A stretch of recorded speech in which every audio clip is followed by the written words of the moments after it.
तो चलिए अब डेफिनेशन की बात करते हैं। एक्सपोनेंट का डेफिनेशन क्या होता है? एक्सपोनेंट का डेफिनेशन होता है how many times a number multiply by itself, कि कोई भी नंबर अपने आप से कितना बार मल्टीप्लाई होता है, ये उसका एक्सपोनेंट शो करता है। जैसे फॉर एग्जाम्पल, जैसे मैंने बोला 2 to the power 4, मैंने लिखा, इसको पढ़ेंगे कैसे? 2 to the power 4, ठीक है। तो देखो यहाँ पे जो नंबर 2 है, यहाँ पे जो नंबर 2 है वो कितने बार मल्टीप्लाई हो रहा है? वो 4 बार मल्टीप्लाई हो रहा है। 2 multiply with 2 multiply with 2 multiply with 2, ठीक है। जो 2 है वो कितने बार मल्टीप्लाई बार हो रहा है? 4 बार मल्टीप्लाई हो रहा है। तो ये क्या शो करता है हमको? एक्सपोनेंट क्या शो करता है कि कोई भी नंबर कितने बार मल्टीप्लाई हो रहा है, ठीक है। तो यहाँ पे 2 कितने बार मल्टीप्लाई हो रहा है? 4 बार। अगर मैंने लिखा 3 to the power 6, ठीक है, तो 3 कितने बार मल्टीप्लाई हो रहा है? 3 6 बार मल्टीप्लाई हो रहा है। ये शो कर रहा है ये एक्सपोनेंट, ठीक है। तो देखो, जब भी हमारे पास कोई भी नंबर होगा रिलेटेड टू एक्सपोनेंट, मैंने लिखा 3 to the power 6, तो ये जो नंबर होता है इसको हम बोलते हैं बेस।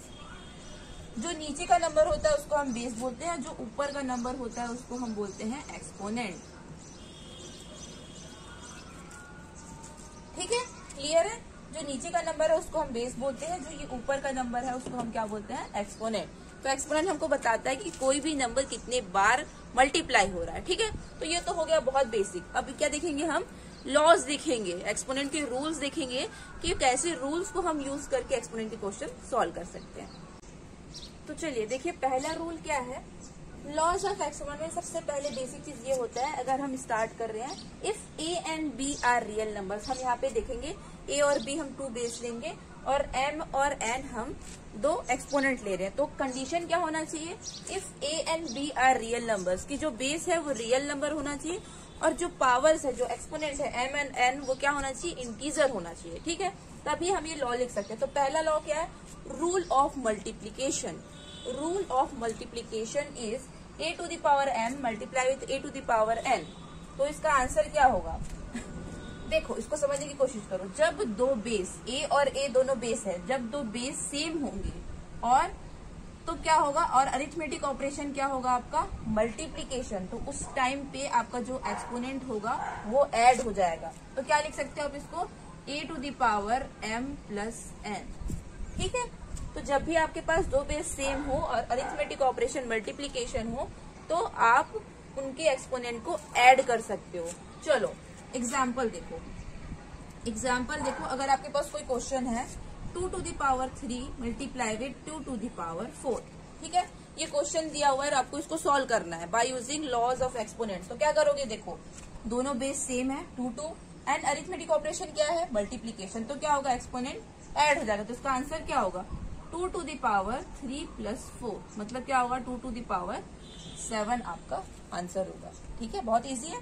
चलो दूसरा देखते हैं हम। 5 to the power 2 multiply with 25।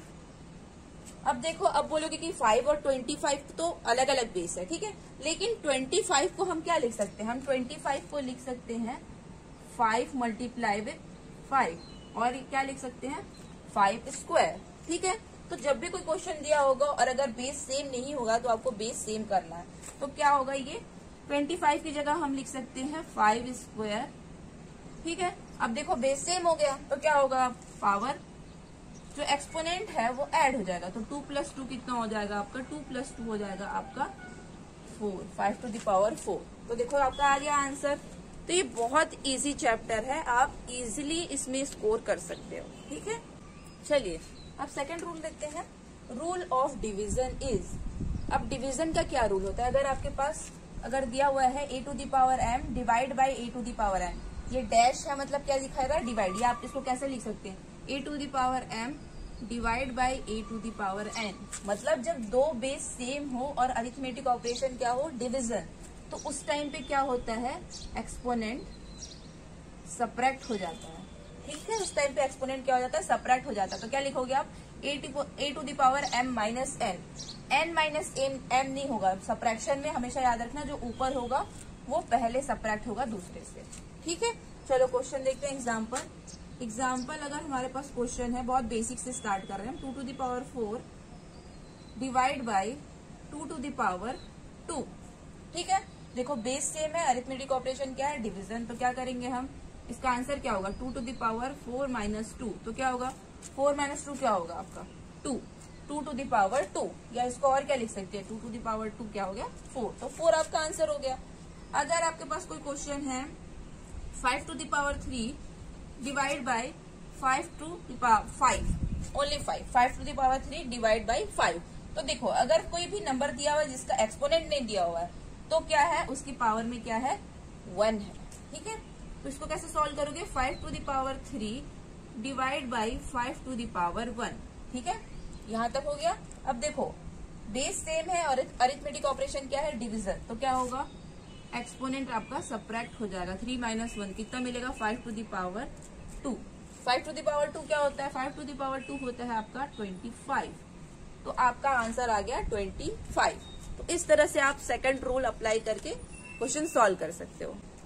चलिए अब थर्ड रूल क्या है, rule of power of exponent is, rule of power of exponent कि एक्सपोनेंट का कुछ पावर होगा। तो ये एक्सपोनेंट है, a to the power m exponent है और उसका कुछ पावर होगा, तो उसका रूल क्या होगा। तो उसमें क्या होता है, ये जो दोनों है ये मल्टीप्लाई हो जाते हैं। ठीक है, तो क्या होगा हमारा फाइनल क्या होगा, mn, मतलब क्या है mn के साथ मल्टीप्लाई। आप इसको ऐसा भी लिख सकते हो, m मल्टीप्लाई विथ n, या इन जनरल हम इसको लिखते हैं a to the power mn।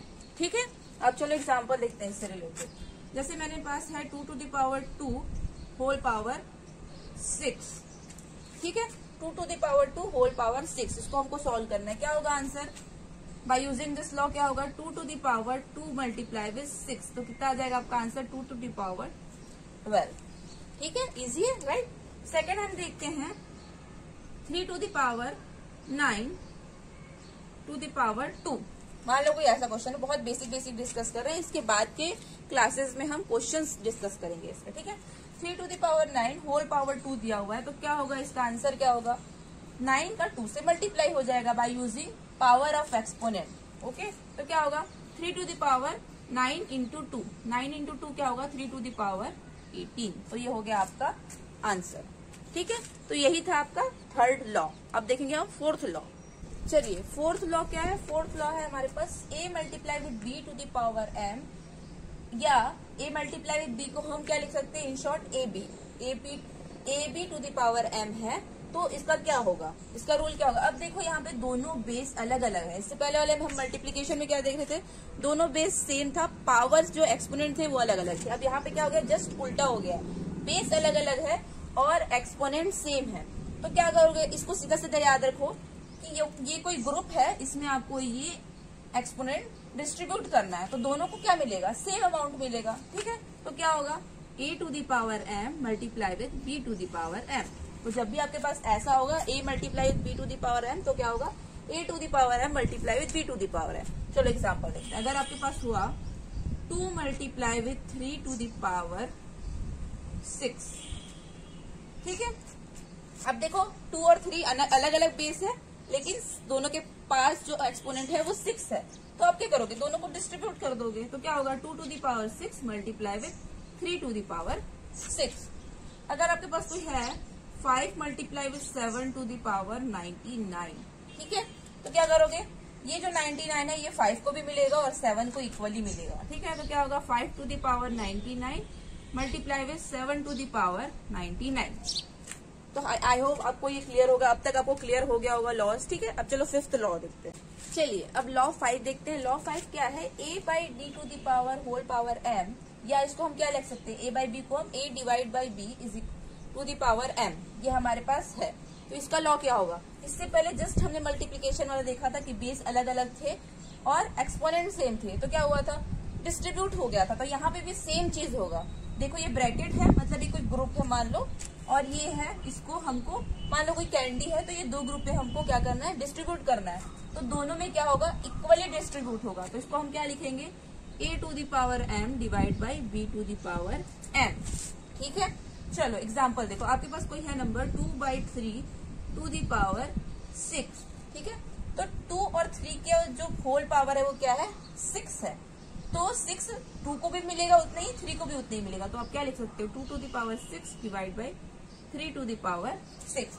तो जब भी कोई बड़ा सा ब्रैकेट लगा हो और ऊपर में एक्सपोनेंट हो तो उस ब्रैकेट के अंदर जितने भी नंबर है उनको सारे को वो नंबर डिस्ट्रीब्यूट होंगे। फॉर एग्जाम्पल मान लो, देखो आपके पास नंबर है 2 multiply with 3 divide by 5 to the power 9 है, ठीक है।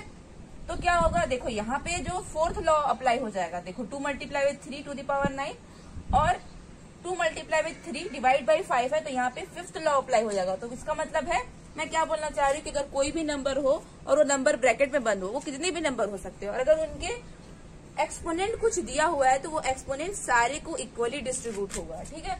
तो क्या होगा ये 2 to the power 9 multiply with 3 to the power 9 divide by 5 to the power 9। तो ये हो गया आपका आंसर, ठीक है। चलिए rule number 6, meaning of a to the power 0 और any number to the power 0। एक ही जगह कोई भी नंबर टू द पावर 0, कोई भी रियल नंबर का पावर 0 है तो उसकी वैल्यू क्या होगी, ये बहुत इंपॉर्टेंट लॉ है, ठीक है। तो चलो देखते हैं कि क्या होगा।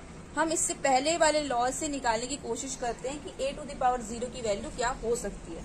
तो हमने ये डिस्कस किया, डिवीजन वाला जो लॉ हमने डिस्कस किया, a to the power m divide by a to the power n क्या होता है, a to the power m minus n होता है, ठीक है। जब बेस सेम हो और अरिथमेटिक ऑपरेशन डिवीजन हो तो एक्सपोनेंट सपरेट हो जाते हैं, ठीक है। इससे हम यहाँ से a की वैल्यू निकालेंगे, a टू द पावर 0 की वैल्यू निकालेंगे, ठीक है। अब फॉर सपोज मैं यहाँ पे m की वैल्यू n ले लेती हूँ, m is equal to n रख लेती हूँ, ठीक है। जहां जहां पे भी m है उसकी वैल्यू हम n रख देंगे। तो क्या होगा, देखो यहाँ पे a to the power n divide by a to the power n is equal to a to the power n minus n, ठीक है। m की जगह हमने n रख लिया, ठीक है। तो क्या होगा, a to the power n divide by a to the power n, दोनों सेम सेम है तो क्या हो जाएगा, कैंसल आउट हो जाएगा। तो हमको क्या मिलेगा वैल्यू, यहाँ पे हमको मिलेगा 1, यहाँ पे हमको मिलेगा 1, और इस साइड क्या मिलेगा n माइनस n, दोनों सेम सेम वैल्यू है तो n माइनस n क्या मिलेगा आपको 0। तो देखो हमको मिल गया a टू द पावर 0 की वैल्यू क्या होती है, a टू द पावर 0 की वैल्यू होती है आपकी 1, ठीक है। तो इस रूल का क्या यूज है, देखो अगर आपके पास कोई भी क्वेश्चन आता है, फॉर एग्जाम्पल आपके पास लिखा हुआ है 2 टू द पावर 0 और आपको पूछ रहा है इसकी वैल्यू क्या होगी, तो अगर किसी भी नंबर, किसी भी रियल की नंबर के पावर 0 है तो उसका वैल्यू क्या होगा 1, ठीक है। अगर आपके पास लिखा है -1000 to the power 0, -1000 to the power 0, तो इसकी वैल्यू भी क्या होगी 1, ठीक है।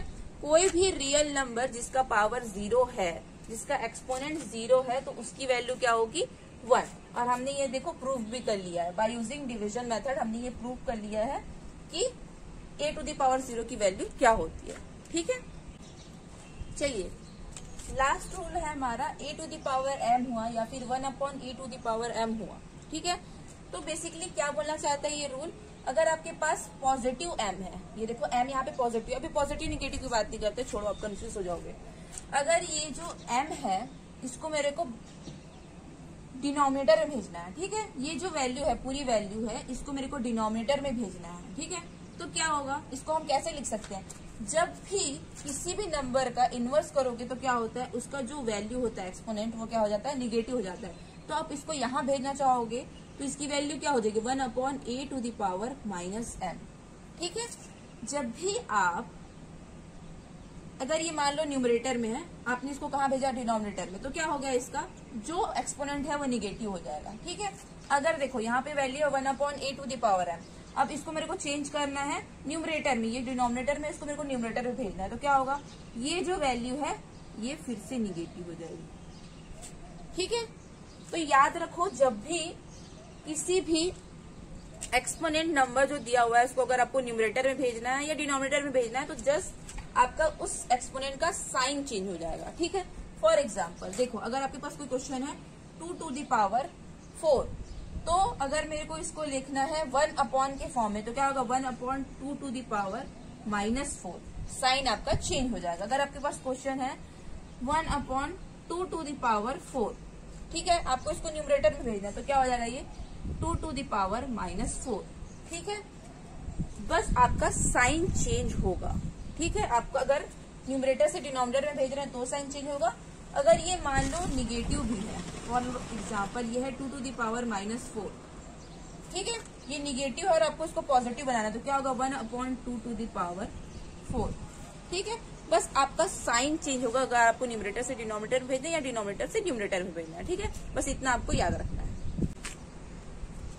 Thank you for watching this video. अगर ये वीडियो आपको पसंद आया हो या फिर ये वीडियो आपके लिए हेल्पफुल रहा हो तो प्लीज इस वीडियो को लाइक करें, ज्यादा से ज्यादा लोगों के साथ शेयर करें, और अगर आप इस चैनल पे नए हैं तो प्लीज इस चैनल को सब्सक्राइब करें। Thank you.